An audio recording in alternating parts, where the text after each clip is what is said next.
Hi, welcome back to Visualz. We're going to do another how-to, this time on the trails effect.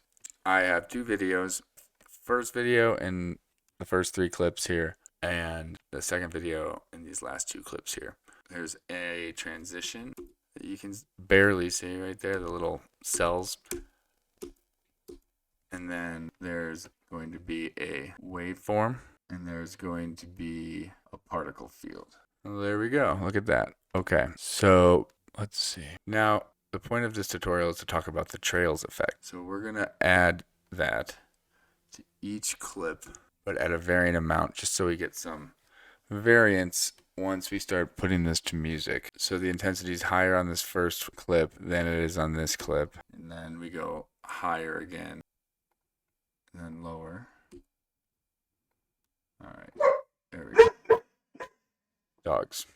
Lola. Shh.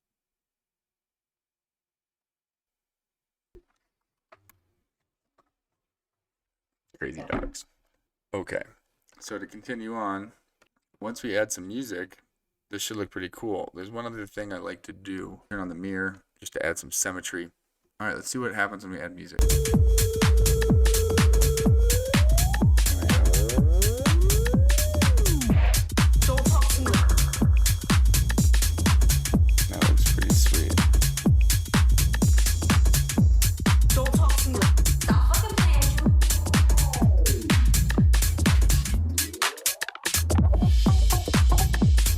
And that's pretty much like the concept, that's pretty much how the trails effect works. You can see it having an effect on the waveform in there.